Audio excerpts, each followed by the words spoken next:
The sentence that rewired my life arrived on a Tuesday morning, wrapped in the kind of casual tone my mother used when asking me to pick up milk. I need you to watch Evan and Lila for about a week. She said it while rinsing a coffee mug, her back to me, like the request carried no more weight than borrowing my car. Before we dive deeper into this story, I have one small request. Please subscribe, drop a like, comment, and hit that hype button to boost this channel so more people can discover these incredible Reddit stories. I should have known then. The signs were there, scattered across the previous 3 months like breadcrumbs I was too distracted to follow. But at 28, working 60-hour weeks managing logistics for a regional shipping company, I'd trained myself to see patterns in freight manifests, not in my mother's behavior. Systems thinking, my boss called it. The ability to spot inefficiencies, predict bottlenecks, track inventory discrepancies before they became problems. Useful skill, wrong application. Sure, I said, because that's what you say when your mother asks for help. Which week? Starting Friday. 3 days' notice. Red flag number 1, filed away with all the others I'd been ignoring.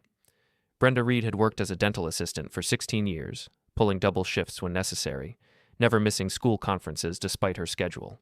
Reliable, steady, the kind of parent who showed up. So when she started asking me strange questions over the past few months, could I handle Evan's medication schedule? Did I remember Lila's teacher's name? Had I kept my first aid certification current? I assumed she was just being thorough. Maybe planning a short vacation. She'd earned it. Where are you going? I asked. Just need some time to handle some things. She turned off the faucet, dried her hands with methodical precision. Adult stuff. Nothing for you to worry about. Adult stuff. I was 28. We were both adults. But in her architecture of family roles, I remained the responsible son. The one who helped but didn't ask questions. The one who showed up when called and left when dismissed. Okay, I said. I can work from home a couple days if needed. That would be good. She folded the dish towel into a precise rectangle. Thank you, Tyson. She left the kitchen. I finished my coffee, ran through my mental schedule, and started rearranging client meetings in my head. 1 week. I could manage 1 week. That was Monday. By Wednesday, I noticed the jewelry box on her dresser had disappeared. Not stolen. Removed. The small wooden case that held my grandmother's wedding band, a pearl necklace from my father before he left. Various inherited pieces Brenda had always said she'd pass down someday. Gone. The dust outline remained, a perfect rectangle on the furniture's surface, marking where the box had stood for years. I mentioned it Thursday evening while helping Lila with homework at the kitchen table. Oh, I sold some things, Brenda said, tone light, eyes on her phone. Needed to clear out clutter. Sold. Not donated, not stored, sold. The pearl necklace, too? Mm-hmm. She didn't look up. Nobody was wearing it. Lila colored inside the lines of a worksheet, tongue between her teeth in concentration. Evan sat on the couch in the living room, visible through the doorway, absorbed in his handheld game, 7 and 10 years old. They hadn't noticed the jewelry box was gone. Why would they? Kids don't track their mother's possessions like inventory. But I did. Logistics manager, remember? Pattern recognition was my profession. I started a mental list. Friday morning arrived. Brenda's car sat packed, efficient, and tight, the way someone packs who's done this before. 2 large suitcases, a garment bag, 3 cardboard boxes stacked in the back seat, sealed with packing tape. That's a lot for 1 week, I observed. Better to have options. She handed me a folder, thick with papers. Emergency contacts, insurance cards, school schedules, Evan's medication instructions. It's all organized. Too organized. The folder had divider tabs, color-coded sections, laminated reference sheets. This wasn't thrown together in 3 days. This was planned. Mom, is everything okay? Everything's fine. She smiled, the same reassuring smile she'd used my whole childhood, the one that meant stop asking questions. I'll call you in a few days. She hugged Evan and Lila longer than necessary. Not dramatically longer. Just enough that my pattern recognition instinct flagged it, filed it, saved it for later analysis. Then she drove away. The first 2 days went smoothly. I worked from home, managed client calls between breakfast preparation and homework supervision. Evan's medication schedule wasn't complicated. 1 small tablet with food twice daily for his attention regulation. Lila needed help with reading assignments. Basic parenting tasks. Challenging, exhausting, but manageable. Day 3, I needed to run to the office for an urgent client meeting that couldn't happen remotely. Important regional account, potential promotion implications. I arranged for Iris Klein, the school counselor, to keep the kids an extra hour after classes ended. She'd offered to help if I needed anything, small-town courtesy, the kind where school staff actually know the families. The meeting ran long. Equipment failure at a distribution center in Tennessee, cascading delays affecting 6 states, clients screaming about missed deliveries. I handled it. Rerouted trucks, negotiated expedited shipping, absorbed penalties where necessary, minimized damage where possible. Crisis management, my specialty. I made it to the school 40 minutes late. Iris stood with Evan and Lila in the administrative office, professional smile firmly in place. No problem at all, Tyson. These things happen. But her eyes held questions, the same questions starting to form in my own mind. Day 4, I checked my mother's room. Professional curiosity, I told myself, making sure everything was secure. Totally normal behavior. The closet was wrong. Not empty. That would have been too obvious. But sparse. Gaps where clothing should hang. Empty spaces on shelves. The geometry didn't match my memory of how full it had been. I opened drawers, half filled, organized but clearly depleted. The safe in her closet floor, I knew the combination from years ago when she'd asked me to retrieve documents during a plumbing emergency, sat empty except for old tax returns from 5 years back. No passport, no birth certificates, no title to the car she'd driven away in. She'd taken her documents. The realization arrived with clinical clarity, the same way I'd recognize a pattern in shipping data that indicated systemic fraud. This wasn't 1 week. This was permanent. I sat on her bedroom floor, folder of emergency contacts in my lap, phone in my hand, started calling the numbers she'd listed. Her sister in Nebraska, disconnected number. Her best friend from church. Oh, I haven't talked to Brenda in months. Her supervisor at the dental office. She resigned 4 weeks ago. Gave proper notice and everything. 4 weeks ago. Before she'd asked me to watch the kids. Before she'd packed her car. Before she'd handed me the color-coded folder. I sat there calculating timelines, tracking backwards through conversations, reconstructing the preparation phase she must have completed while I was focused on freight routes and delivery schedules. That evening, after tucking Evan and Lila into bed with stories and reassurances that Mom would call soon, I went through the house with systematic thoroughness. Kitchen, cooking equipment present, but specialty items gone. Her favorite pan, the good knife set. Bathroom, basics remained, personalized items vanished. Home office, filing cabinet drawer labels present, folders mostly empty. Garage, storage boxes rearranged, gaps indicating removal of specific items. She'd been extracting herself for months, slowly, carefully, like someone preparing for a departure that couldn't be traced, couldn't be reversed. Day 6, the postcard arrived. Bright blue water, white sand, palm trees, generic tropical paradise, the kind sold in airport gift shops everywhere. The back held 7 words in her handwriting. I've done my time. Don't look for me. No return address. Postmark from a Caribbean territory I couldn't pronounce. I stood in the kitchen, postcard in hand, understanding finally arriving with the weight of a fully loaded shipping container. She wasn't coming back. She'd left her children, she'd left them with me, and she'd planned it so thoroughly, so carefully, that by the time I realized what was happening, she was already gone. Evan appeared in the doorway, rubbing sleep from his eyes. Is that from Mom? I looked at my 10-year-old brother, at the hope in his expression, at the innocence that hadn't yet calculated what I'd just confirmed. Yeah, buddy, she's having a good time. He smiled, relieved, and shuffled back to bed. I turned the postcard over again, studied the 7 words that had just redefined my existence. I've done my time. 18 years, raising me, 10 more with Evan, 7 with Lila. She'd counted it like a prison sentence, served her term, and walked away. Don't look for me, a command disguised as a request. The final instruction from a mother who'd organized her abandonment with the same efficiency she'd applied to everything else in her life. I walked to her bedroom, stood in the doorway, studied the space with new understanding. The closet geometry wasn't just wrong, it was precisely wrong, calculated emptiness. She'd left exactly enough to make it look temporary, to buy herself time before anyone realized the truth. I thought about my promotion track at work, about the apartment I'd been planning to rent downtown, about the life I'd been building toward, the future I'd mapped out with the same careful planning I applied to logistics networks. All of it evaporated, replaced by school pickups and medication schedules and homework supervision and the crushing responsibility of raising 2 children who hadn't asked to be abandoned. Something shifted inside me then. Not panic, not anger, something colder, more structural. If she could plan an exit strategy this thorough, I could plan something too. I entered her bedroom, opened the closet, studied the empty safe. Systems thinking, my boss had said. The ability to spot inefficiencies, predict bottlenecks, track inventory discrepancies before they became problems. Useful skill. This time, correct application. The safe wasn't just empty, it was surgically emptied.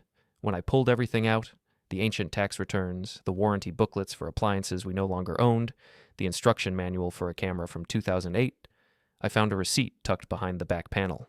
Storage unit rental. Paid through the end of the month. Location 40 minutes outside town, near the highway junction where 3 interstates converged. I memorized the unit number, replaced everything exactly as I'd found it, and closed the safe. Monday morning, I called my supervisor. I need to use my emergency leave. Family situation. Everything okay?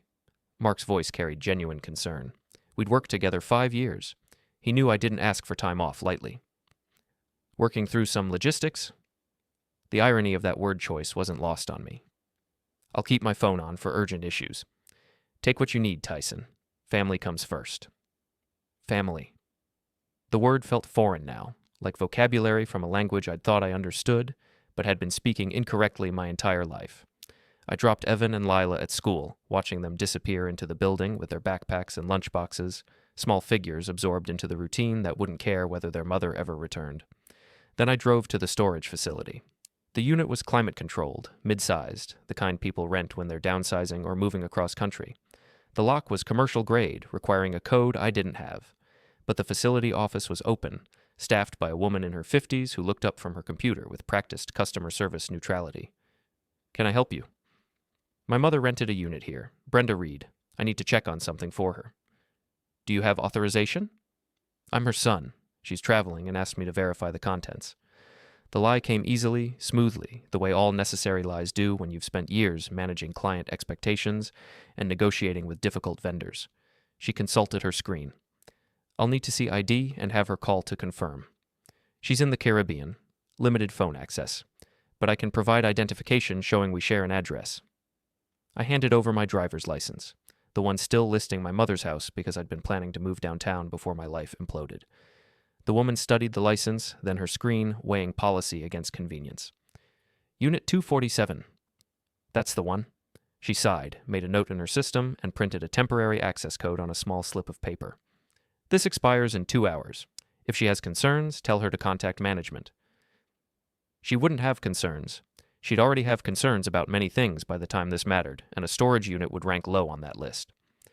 Unit 247 sat in the back corner of the facility, away from the main entrance, requiring 3 turns through narrow corridors lined with identical orange doors. Privacy through obscurity. Smart. I punched in the code. The lock clicked. The door rolled up with a metallic rattle that echoed through the empty hallway. The unit was approximately a quarter full. Boxes lined one wall, neatly labeled in my mother's handwriting. Furniture pieces stood stacked and wrapped. A chair, a bookshelf, a small desk. Not storage for later retrieval, storage for eventual sale. I opened the first box. Kitchen items, the good pan, the knife set, serving dishes from holiday dinners. Second box, photographs, albums I remembered from childhood, now packed away like inventory being liquidated. I flipped through one. My father, before he left. Me at various ages. Evan and Lila as babies. Family documentation, archived. Third box, documents. I pulled this one out completely, carried it to the small circle of light near the door, and started reading. Bank statements showing systematic withdrawals. Transfers to accounts I didn't recognize. Correspondence with a property management company in Arizona about rental income. Letters from a lawyer, not about custody or guardianship, but about estate planning and asset protection. She'd been building an exit strategy for at least 18 months. There was more. A folder marked college funds that had been emptied according to transfer confirmations dated 4 months ago. The money had moved to an education trust with restricted access, requiring her signature for withdrawal. Smart financial planning. Except the timing suggested she'd secured the funds before vanishing, ensuring I couldn't access them even with guardianship. I photographed everything with my phone. Every page, every statement, every receipt. Documentation, evidence. Not for law enforcement. She hadn't committed a prosecutable offense. But for myself, for understanding the scope of her preparation. At the bottom of the document box, I found a handwritten letter in an unsealed envelope. No name on the outside, I pulled it out. Tyson. If you're reading this, you figured out more than I hoped you would. You always were good at finding patterns. I won't apologize because we both know apologies don't change circumstances. I gave 18 years to you, 10 to Evan, 7 to Lila. That's 35 years of my life spent managing other people's needs before my own. I'm 50 years old. I have maybe 30 years left if I'm lucky. I'm taking them. You're capable. You have a good job. You'll figure it out. Don't try to find me. Don't make this harder than it needs to be. You're better equipped for this than you think. B. I read it 3 times, analyzing the word choices, the tone, the calculated absence of maternal affection. This wasn't a goodbye letter. It was a briefing document. Transfer of responsibility, outlined with clinical efficiency.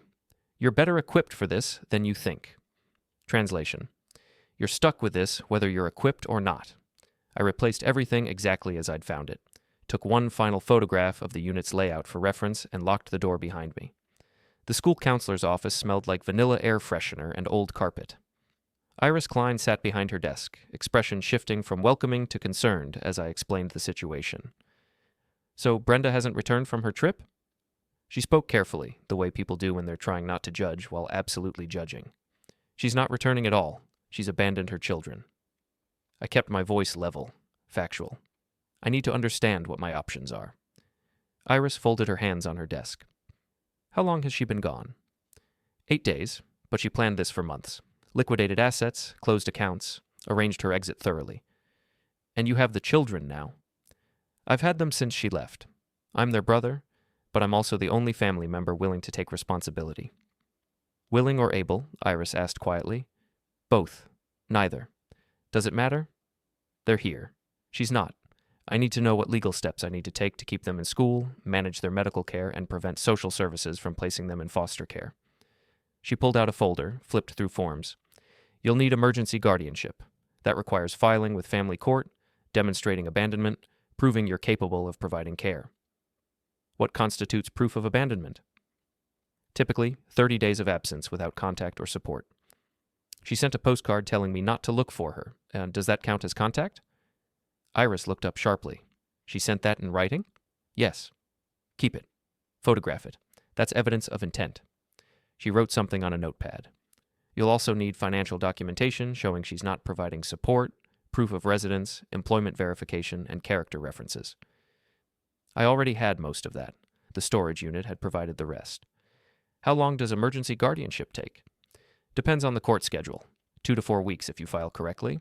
In the meantime, the school can work with you informally since you're family, but you'll need this resolved before any medical situations arise that require parental consent.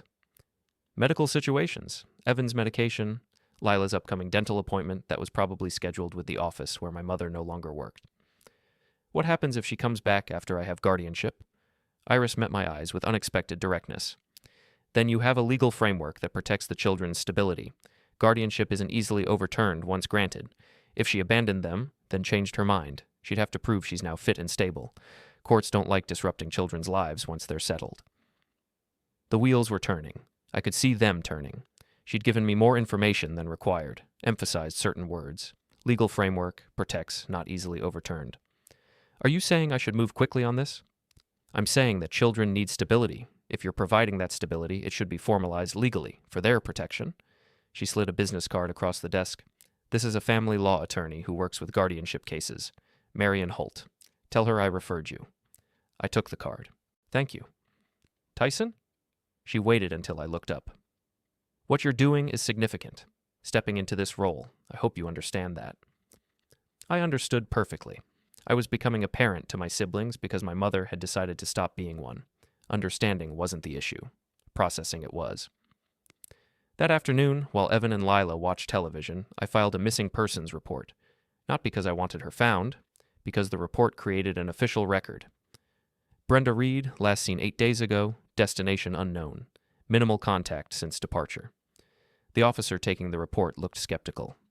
You sure she didn't just take a vacation? She quit her job a month ago without telling her family. She emptied her safe. She sent a postcard saying not to look for her.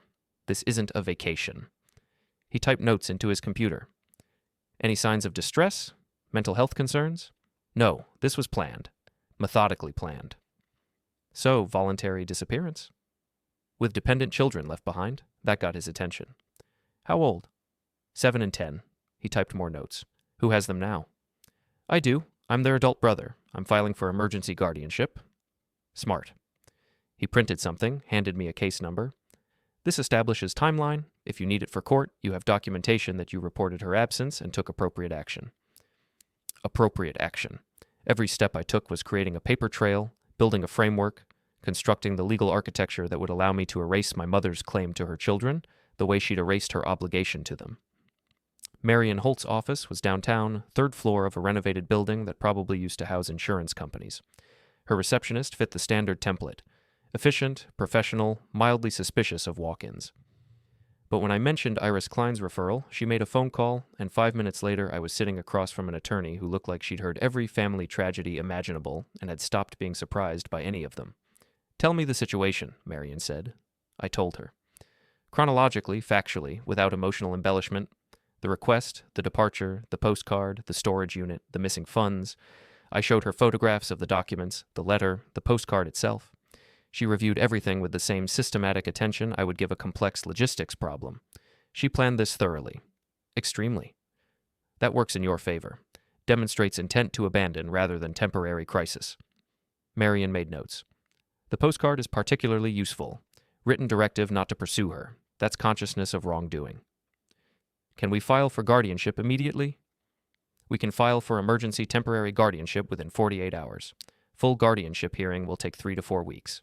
In the meantime, you'll have legal authority to make decisions for the children. What if she returns? Once guardianship is granted, she would need to petition the court to regain custody. Given evidence of premeditated abandonment, that's an uphill battle, especially if the children are thriving in your care. Thriving. I'd kept them fed and medicated and enrolled in school for 8 days. That was survival, not thriving, but I understood her meaning. What do you need from me? Everything you've documented. Financial records, the postcard, the missing persons report, employment verification. I'll need character references, employer, friends, anyone who can attest to your stability and capability. I had that. I'd built a professional reputation on stability and capability. One more thing, Marion said. What's your goal here? Temporary guardianship until she resurfaces, or permanent? I looked at the postcard on her desk, at the 7 words my mother had used to sever herself from her children.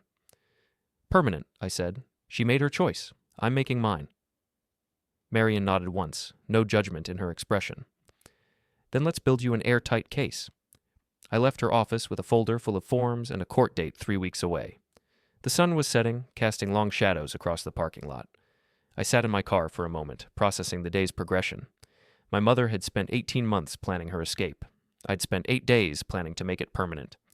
The emergency guardianship hearing happened on a Thursday morning in a courtroom that smelled like furniture polish and recycled air.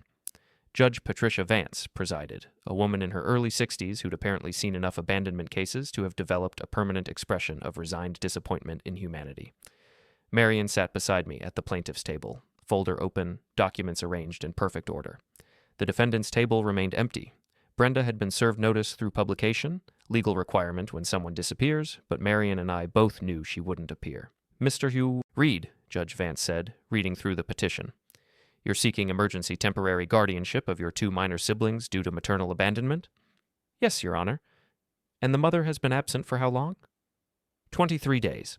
No contact since a postcard received on day 6 stating she would not return and instructing me not to look for her. The judge held out her hand. Marion passed her the postcard, sealed in a plastic evidence sleeve. Judge Vance read it, expression unchanging. Have you made any attempt to locate her? I filed a missing persons report on day 8 and provided law enforcement with all available information. The case remains open but inactive due to evidence suggesting voluntary disappearance. What evidence? Marion stood. Your Honor, the petitioner has documentation showing Ms. Reed systematically liquidated assets over 18 months, resigned from her employment 4 weeks before departure, emptied security deposits and financial accounts, and relocated personal property to a storage facility. This was planned abandonment, not crisis. I see that in the filing. Judge Vance flipped through pages. Mr. Reed, what's your current employment situation? Logistics manager at Redstone Freight Solutions. 5 years with the company. Salary sufficient to support 3 people. I've included employment verification and financial statements in the supporting documents. Housing? Currently residing in the family home, a 3-bedroom rental property formerly occupied by Ms. Reed and the children. I've assumed the lease with landlord approval. Documentation included. The children's current status? Attending school regularly, maintaining their normal schedules.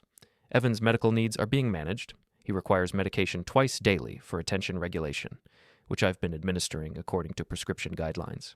Both children are aware their mother has left but don't understand the permanence yet. Judge Vance made notes. How are they adjusting? This was the question that required careful navigation. 2 positives suggested they didn't need their mother. 2 negatives suggested I couldn't handle the responsibility. They're confused, but stable. Lila asks when Mom is coming home. Evan is quieter than usual, but maintaining his routine. I've arranged for them to meet with the school counselor weekly to process their feelings in a professional environment. That was true. Iris had been meeting with them every Tuesday, monitoring for signs of trauma while also documenting their adjustment under my care. Strategic compassion. Have you had any contact from Ms. Reed since the postcard? None. Her phone number is disconnected. Her email address bounces back. She has effectively severed all communication channels. Judge Vance set down her pen and looked at me directly. Mr. Reed, this court takes child welfare extremely seriously. Emergency guardianship is granted when children are in immediate need of protection and stability. Based on the evidence presented, it's clear Ms. Reed has abandoned her parental responsibilities. However, I need to understand your motivation. Why are you pursuing guardianship rather than allowing the state to place these children in foster care? The question was designed to probe for ulterior motives, financial gain, revenge, misguided obligation. I'd prepared for it. Because they're my family, Your Honor. Not in the abstract sense, but in the practical one. I've known them their entire lives. I was there when Lila learned to walk and when Evan started reading. They know me, trust me, feel safe with me. Foster care would mean strangers, disruption, trauma on top of abandonment. I have the means, the space, and the willingness to provide stability. This isn't obligation, it's responsibility. Judge Vance studied me for a long moment. Then she signed the order. Emergency temporary guardianship is granted for 90 days, renewable pending a full guardianship hearing. Mr. Reed, you now have legal authority to make educational and medical decisions for Evan and Lila Reed. You are required to maintain detailed records of their care, ensure continued school attendance, and comply with all follow-up evaluations by family services. Failure to meet these requirements will result in immediate removal of the children from your custody. Do you understand? Yes, Your Honor. Full guardianship hearing is scheduled for March 15th. Ms. Reed will be notified through all available channels. If she contests, she'll have opportunity to present her case. If she doesn't appear, guardianship will likely be made permanent based on demonstrated abandonment. Court is adjourned. Marion gathered the documents while I processed what had just happened. In 15 minutes, I'd become legally responsible for 2 children. Temporary, yes, but the judge's tone suggested permanence was inevitable. That went well, Marion said as we left the courtroom. The postcard was crucial. Judges hate written evidence of intent to abandon. What happens now? You maintain impeccable records. Every expense, every medical appointment, every school conference. Family services will likely do a home visit within 2 weeks. Keep the house clean, the children on schedule, and demonstrate stability. Then in 90 days, we convert this to permanent guardianship. And if Brenda comes back? Marion's expression hardened slightly. Then she'll discover that abandoning children has legal consequences. The court has now established your role as guardian. She'd have to prove she's fit and that removing the children from your care would serve their best interests. Given her actions, that's nearly impossible. Nearly. Not completely. I want to pursue child support, I said. Marion stopped walking. Explain. She abandoned them, but she still has financial responsibility. I want a court order requiring her to pay support. Even if she never pays it, the judgment exists. The debt accumulates. If she ever resurfaces, she owes. That's aggressive. It also requires locating her to serve papers. She owns property. At least one piece according to the storage unit documents. Property records are public.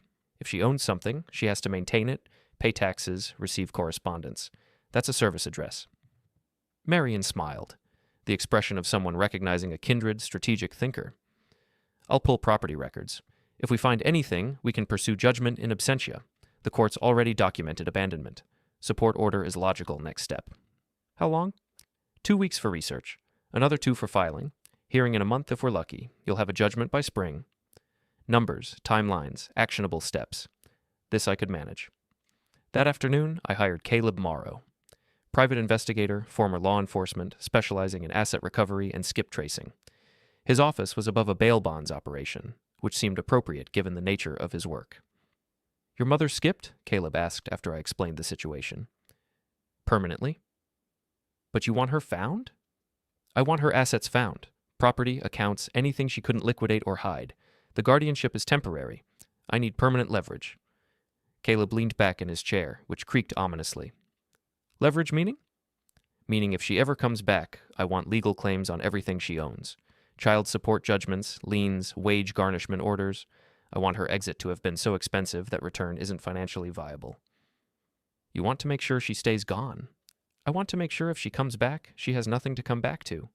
He nodded slowly. "That's cold. I respect that. What information do you have?" I provided everything. The storage unit inventory, the property management correspondence from Arizona, the bank statements showing transfers, the lawyer's letters about estate planning, every piece of documentation I'd photographed and organized into a comprehensive file. Caleb spent 20 minutes reviewing it. She was thorough, but thorough people leave trails. They have to. You can't own property without public records. Can't earn rental income without tax reporting. Can't exist financially without creating footprints. "How long?" "Give me a week. If she owns property, I'll find it. If she has bank accounts, I'll identify the institutions. I can't access them, but I can prove they exist. That's enough for your attorney to subpoena." "What's your rate?" He quoted it. "Expensive, but reasonable, given the stakes." "Done," I said. "One question," Caleb said as I stood to leave. "What happens if I find her, like physically locate where she's living?" I considered this. "Note the location. Don't approach. I don't need her found. I need her assets documented." "Because?" "Because the court is going to ask where she is, and I'm going to say I don't know, but here's everything she owns that could be liquidated to support her children. The moral weight of that lands differently than just saying she's gone." Caleb smiled. "You've thought this through." "I manage logistics for a living. This is just routing and optimization applied to legal leverage." I left his office with another timeline established. 1 week, then more documentation, more evidence, more permanent framework. That evening, Evan asked me why Mom hadn't called. We were at the kitchen table, homework spread out. Lila was coloring in another room. Evan's question arrived casually, between math problems, like he'd been building up to it. "I don't know, buddy." "Is she okay?" "I think she's fine. She's just figuring some things out." "Is she coming back?" This was the moment. The choice between comfortable lie and corrosive truth. I chose middle ground. "I don't think so. Not for a while. Maybe not at all." He processed this silently, pencil tapping against his notebook. "Are you mad at her?" "Yeah, I am." "Me too," he said quietly. "That's okay. Being mad doesn't make you bad." "Lila cries sometimes at night." "I know. I hear her." "Do you cry?" "No." Truth. I hadn't cried. Crying required emotional release. I had only cold calculation. But I'm still figuring out how I feel. "Are we going to stay with you?" "Yes. For as long as you need to." "Forever." "If that's what it takes." He returned to his homework, apparently satisfied. But I watched him work through the problems, watched the way he held his pencil, the way he mouthed numbers silently while calculating. 10 years old, already learning that mothers can leave, already adjusting his worldview to accommodate abandonment. What was I teaching him? That revenge was justice?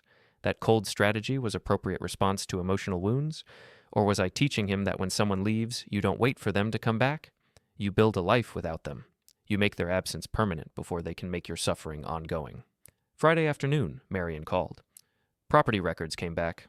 Your mother owns a condo in Scottsdale, Arizona. Purchased 8 months ago. Financed but with significant equity. Currently listed as rental property generating income. Can we attach it? We can place a lien pending child support judgment. If the judgment is granted, the lien remains until she pays or the property is sold. Either way, she loses. File it. Tyson, once we do this, we're crossing into territory that's harder to reverse. A lien is aggressive. It's not just documentation. It's punishment. She left her children. Aggressive seems proportional. I'm not disagreeing. I'm making sure you've thought this through. I had. Constantly. Every moment of every day since I'd found that empty safe. File it. I'll need certified copies of the guardianship order. Might take 10 days. Take 5. I want this done before the full hearing. Marion paused. You're escalating the timeline. I'm maintaining momentum. If she somehow hears about the guardianship, she might panic and return to contest it. But if she returns and finds her property has a lien, her accounts flagged, her financial position compromised, she'll think twice about fighting. Fear is strategic. You sound like you've done this before. I manage supply chain disruption for a living. This is just applied pressure point theory. That's a terrifying comparison. Welcome to my perspective. She hung up. I looked at the calendar on my phone. 23 days since Brenda left. 90 days until permanent guardianship hearing. 1 week until Caleb's research completed. 5 days until the lien filed. Everything was moving. Everything was documented. Everything was building toward a framework she couldn't dismantle even if she tried. Saturday morning, I took Evan and Lila to the park. Normal childhood activity, fresh air, recreation, evidence for family services that I was providing appropriate developmental experiences. But while they played on the swings, I received an email from Caleb. Subject line, found more than expected. I opened it. 4 properties total, the Scottsdale condo, a rental house in New Mexico, a storage unit in Nevada, and a timeshare in the Caribbean, likely where she'd sent the postcard.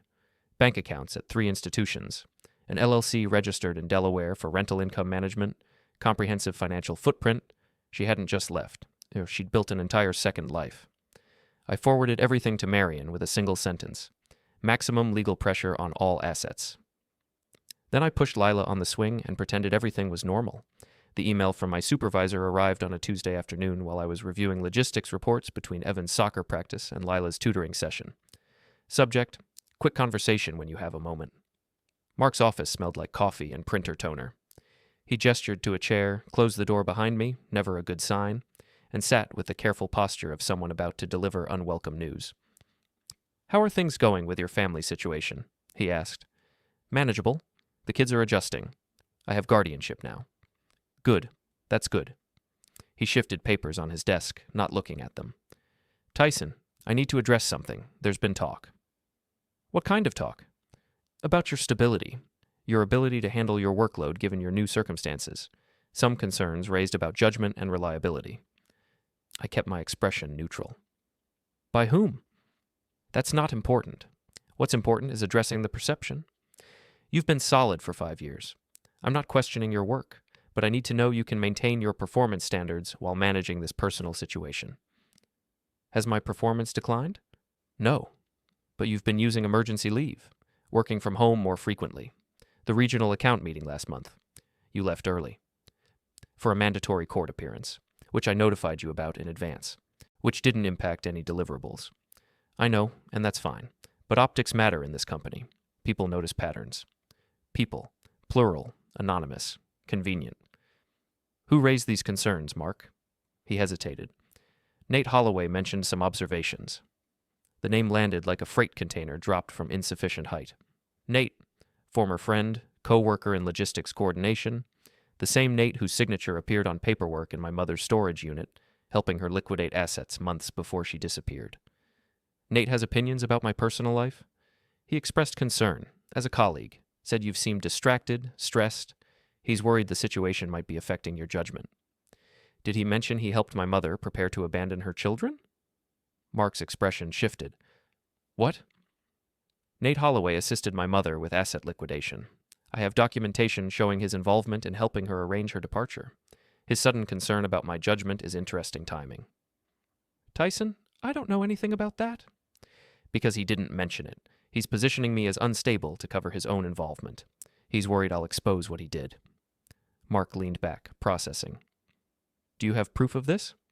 Signed documents, witness statements from the storage facility, bank transfer records listing him as reference. Yes, I have proof. Then why haven't you reported it? Because I've been focused on securing guardianship of 2 abandoned children. But if Nate wants to make my stability a workplace issue, I'm happy to make his complicity a workplace issue. Mark rubbed his face. This is complicated. No, it's simple. Someone helped my mother abandon her children, then tried to undermine my professional reputation to protect himself. That's not complicated. That's actionable. What do you want? I want to do my job without interference. I want Nate to stop spreading rumors about my judgment, and I want it clear to everyone here that my personal situation hasn't affected my work quality. Fair enough, I'll address it. Will you? Or will you tell me to handle this quietly because workplace drama is inconvenient? Mark met my eyes. You've been a valuable employee for 5 years. Your work is solid. I'll make sure people understand that. But Tyson, whatever you're planning with Nate, keep it outside the office. Translation.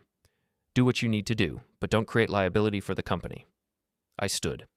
Understood. Nate worked late Tuesday's inventory reconciliation shift that ended around 9. I knew this because I'd built the schedule 3 years ago and he'd never requested changes. Creatures of habit make excellent targets. The warehouse loading zone was empty except for 2 semi-trucks parked for overnight staging. Sodium lights cast orange pools across asphalt. Security cameras covered the main entrances but had blind spots near the equipment storage. I'd identified those during safety audits. I parked near the south entrance and waited. Nate emerged at 9:15, jacket over his shoulder, phone in hand, attention on his screen. I stepped out of my car as he approached his truck. "Hey, Nate." He startled, looked up, recognized me. "Tyson, working late?" "No, waiting for you." Something shifted in his expression. Wariness, calculation. "What's up?" "You've been talking about me, to Mark, to others, expressing concern about my judgment." "I just mentioned you seemed stressed. That's not—" "You helped my mother liquidate assets before she abandoned her children. Your signature is on storage unit contracts. You provided character references for her bank transfers. You knew she was planning to leave." He went still. Not the stillness of innocence, but the stillness of someone evaluating escape routes. "I don't know what you think you saw. I saw documents, multiple documents, dated and signed. You were aware of her plans. You facilitated them. Then you stood by while she disappeared, and when I took legal action to protect my siblings, you started undermining my professional reputation." "That's not what happened." "Then explain what did happen. Explain why your name appears in her paperwork. Explain why you never mentioned helping her. Explain why you're suddenly concerned about my stability." Nate glanced toward the warehouse. The loading zone was still empty, but the gesture confirmed he understood the isolation of the moment. "She asked for help," he said finally. "Said she needed to organize some financial things. I didn't know about the kids. You knew she had children. I didn't know she was leaving them. When did you figure it out?" "When you filed for guardianship. When the rumors started about what happened. And instead of coming to me, you went to Mark suggesting I was unstable. I was covering my own situation. I didn't want to be implicated in whatever legal mess she created." "So you tried to discredit me preemptively." "I was protecting myself. By harming me." He didn't respond. Guilt and self-preservation fought visible battles across his expression. I moved closer. Not threatening, not aggressive, just reducing the distance, changing the dynamic. "Here's what happens now. You stop talking about me. You stop expressing concern about my judgment. You stop any conversation that questions my stability or capability. If anyone asks, you have nothing but professional respect for my work. And if I don't? Then I provide Mark with documentation of your involvement in my mother's abandonment planning. I explain how you facilitated asset liquidation for someone preparing to abandon minor children. I detail how you knew or should have known what was happening. Then I let HR investigate whether an employee who assists in child abandonment represents appropriate company values." "That's blackmail." "No, that's consequence management. You created exposure. I'm offering you a way to minimize it. Accept or decline." A truck engine rumbled in the distance. Shift change was coming. Nate looked toward the sound, then back at me. "Fine, I'll stop talking." "Not just stop. Correct. If you've damaged my reputation, you repair it. Casually mention you were mistaken. Observe that I've been handling things well. Rehabilitate what you contaminated." "Jesus, Tyson. That's not agreement." "Fine. Yes, I'll fix it." "Good." I stepped back. Nate, if I find out you're still talking, or if you contact my mother to warn her about what I'm doing, this conversation becomes formal very quickly. Understand?" He nodded. I returned to my car and drove away, watching him in the rearview mirror. He stood in the loading zone for several minutes, phone out, probably deciding whether to call someone. But who would he call? My mother, unreachable? An attorney to discuss his voluntary assistance in child abandonment? HR to report being confronted about actions he'd rather keep buried? No good options, that was the point. Friday afternoon, Marion called with an update. "The liens have been filed on all 4 properties. The financial institutions received subpoenas for account documentation. Your mother's LLC is now flagged in the Delaware registry. If she tries to move assets, we'll know." "How long until she notices?" "Depends on her monitoring habits. Property lines take 30 days to fully process, but electronic notifications go out immediately. If she's checking her accounts regularly, she could know by Monday. And if she calls? She won't call you. She'll call an attorney. The attorney will contact me. Then we negotiate or we don't. What's our position if she negotiates? Depends what she offers. But given the documented abandonment, the emergency guardianship, and the evidence of premeditation, her negotiating position is weak. She'd essentially be admitting culpability to reduce financial consequences. I don't want negotiation. I want judgment. Tyson, be realistic. If she offers to pay support voluntarily, I don't want voluntary. Voluntary she can stop. I want court-ordered with enforcement mechanisms. I want wage garnishment authorizations. I want automatic renewals. I want a legal structure that survives her goodwill or lack thereof. Marion was quiet for a moment. You're not interested in reconciliation at all, are you? She sent a postcard telling me not to look for her. She abandoned her children. Why would I be interested in reconciliation? Because most people in your position want the parent to come back, want repair, want explanation. Most people in my position probably had parents who showed remorse. She showed planning. Fair point. All right, we pursue maximum legal judgment. But understand, this makes you look aggressive in court. Judges might question your motives. My motives are protecting 2 children from a parent who abandoned them. If enforcing financial responsibility seems aggressive, that says more about the parent than about me. I'll file the support petition on Monday, hearing in 3 weeks. Sooner if possible. I'll try, but courts have schedules. After the call ended, I sat in my car outside Lila's school, waiting for dismissal. Other parents arrived, chatting about weekend plans and upcoming holidays, normal suburban routines, normal family concerns. I didn't fit here anymore. I'd never fully fit, but now the gap was obvious. They were parenting by choice. I was parenting by default. They had partners, support systems, shared responsibilities. I had court orders and legal leverage and a growing list of strategic actions designed to ensure my mother's exit remained permanent. The school doors opened. Children streamed out. Lila spotted me, waved, ran over with her backpack bouncing. 7 years old. Completely unaware that I was systematically dismantling her mother's financial life to guarantee she could never reclaim her children. How was school? I asked. Good. We learned about butterflies. That's cool. What kind? She talked about monarchs and metamorphosis the entire drive home. I listened, responded appropriately, maintained the fiction that everything was normal. That evening, after dinner and homework and bedtime routines, I reviewed the timeline. 38 days since abandonment. Emergency guardianship granted. 4 properties liened. 3 bank accounts subpoenaed. 1 LLC flagged. Support hearing scheduled. Full guardianship hearing in 52 days. Everything moving, everything documented, everything building. Saturday morning, Caleb sent another email. Additional finding. Rental income from NM property shows irregular reporting. Possible tax issues.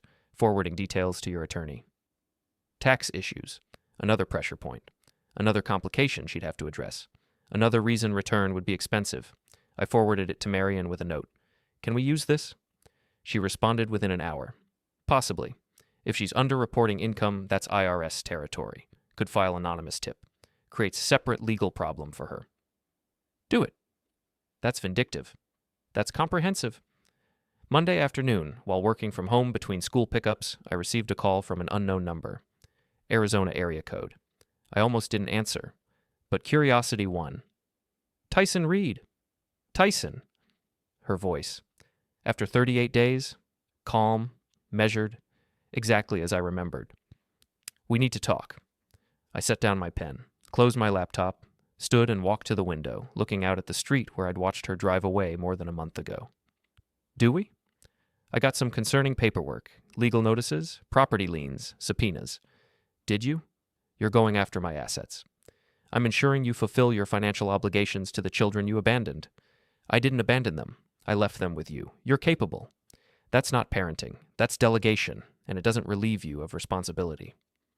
Tyson, we can work this out. I'll send money. We don't need courts involved. We absolutely need courts involved.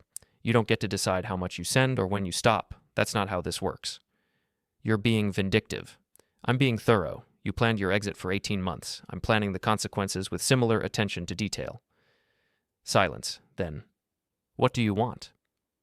I want you to never contact these children again. I want permanent guardianship.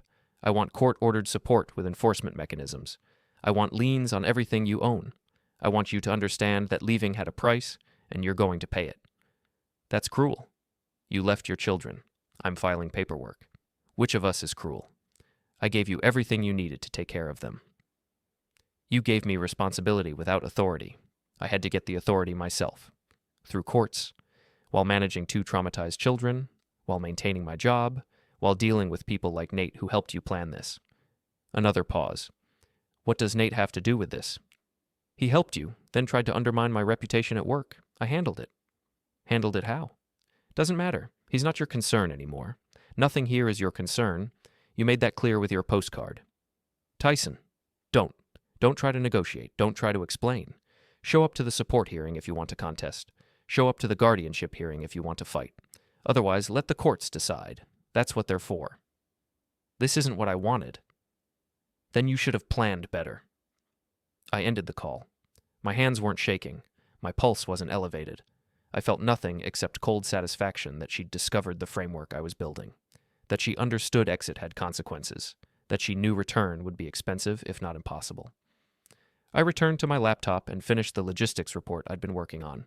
Work, structure, documentation, process, everything proceeding according to plan. The child support hearing happened on a gray Wednesday morning that matched the institutional beige of the courtroom. Marion sat beside me with 3 folders of documentation while the defendant's table remained conspicuously empty. Judge Vance presided again, her expression suggesting she'd already reviewed the case file and formed preliminary conclusions. Ms. Reed has been properly notified? She asked the clerk. Yes, Your Honor. Service confirmed via certified mail to all known addresses and through publication in applicable jurisdictions. And she's chosen not to appear or contest? No response has been filed. Judge Vance looked at Marion. Proceed with your petition? Marion stood. Your Honor, we're seeking establishment of child support obligations for 2 minor children abandoned by their mother, Brenda Reed. The petitioner, Tyson Reed, has assumed full guardianship and all associated costs. We're requesting monthly support payments, healthcare contribution, and retroactive support dating from the abandonment date. What's the monthly amount requested? $2,000 total, $1,000 per child, based on standard state guidelines given Ms. Reed's documented income from rental properties. She has income? Yes, Your Honor. The respondent owns 4 properties generating approximately $6,000 monthly in rental revenue. She also maintains active bank accounts and a registered LLC for property management. She has means to pay.